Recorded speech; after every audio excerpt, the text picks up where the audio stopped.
Olá, amigos e amigas. O tema do quadro Ponto de Vista de hoje será: para conhecer alguém, dê a ele poder.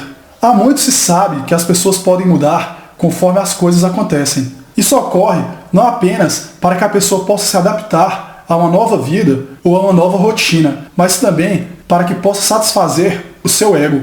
De fato, só conhecemos alguém de verdade quando o observamos na pobreza e na riqueza, na saúde e na doença, na tristeza e na alegria. São nesses momentos que o caráter de uma pessoa é posto à prova.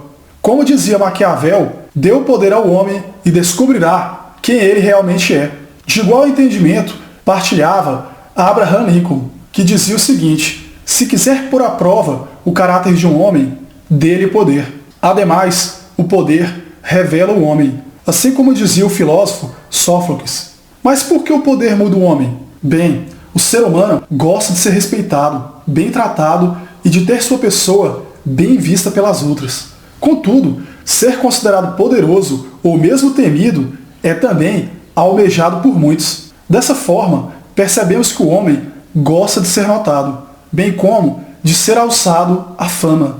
Para tanto, ele deseja grandeza, bem como todas as consequências boas que ela traz. No momento que percebem que conseguiram isso, uma grande parte dos indivíduos se considerarão superiores aos demais, tendo em vista que chegaram onde supostamente poucos conseguem.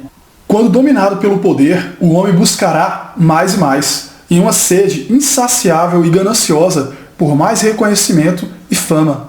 Tal como dizia o pensador Tácito, da seguinte forma: a ambição de poder é a mais forte de todas as paixões. Há de se dizer que o poder sem limites gera pessoas sem qualquer compaixão ou empatia pelo próprio ser humano. Muitos massacres, perseguições, guerras e o Holocausto são a maior prova disso. Não é por acaso que o jurista e pensador Edmund Burke dizia que quanto maior o poder, mais perigoso é o abuso. Na tragédia de Macbeth, William Shakespeare alertava que o poder é a escola do crime. Por assim dizer, os delitos de abuso de autoridade, abuso ou desvio de poder e a corrupção se tornaram tão comuns nos últimos anos porque o homem moderno trata a soberba, a arrogância e o egoísmo como qualidades e não mais como defeitos. Aliás, ser ganancioso e ambicioso para muitos é um ideal de vida, um objetivo a ser traçado.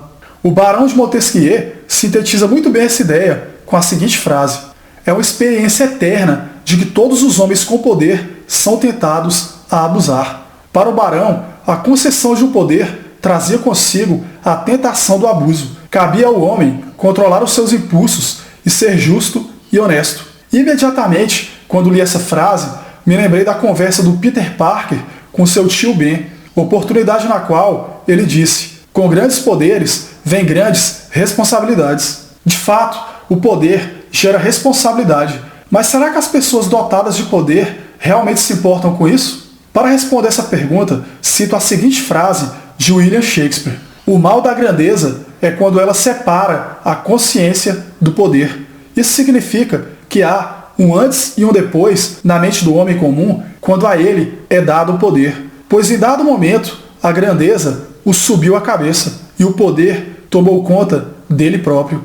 Dito isso, me recordo do músico Bob Marley, pois em uma de suas frases ele aborda justamente isso. Tal frase é a seguinte: os homens pensam que possuem uma mente, mas é a mente que os possui. Agora, já imaginou essa mente consumida pelo poder? Para ser justo, é preciso travar um conflito interno entre o poder e a justiça. Assim, como dizia Voltaire, só há uma maneira de lutar contra o poder: é sobreviver-lhe. De tal modo, o controle sobre o poder se traduz na própria existência do indivíduo, pois o abuso de poder tende a gerar inimigos, que podem tentar contra a vida do abusador, tendo em vista as injustiças. A sobrevivência nesse caso poderia também ser comparada à relação existente entre o opressor e o oprimido, no qual ao oprimido só resta resistir ou sobreviver, ou servir ou morrer, enquanto para o opressor lhe cabe o poder de mando. Nesse sentido, para muitos, o poder pode e deve ser demonstrado na violência desmedida e gratuita, como lemos na seguinte frase do ditador comunista Mao Tse-tung: o poder político nasce do cano da espingarda. Ademais, com o emburrecimento cada vez mais frequente da população em uma estratégia política e ideológica, tendo como bandeiras hasteadas o politicamente correto e a inversão de valores, vale a velha frase do filósofo grego Sócrates: o poder se torna mais forte quando ninguém pensa. Quanto aos líderes, deve-se salientar que o poder de liderança deve ser limitado, mas somente quando esse poder é exercido com humanidade, urbanidade, seriedade e honestidade.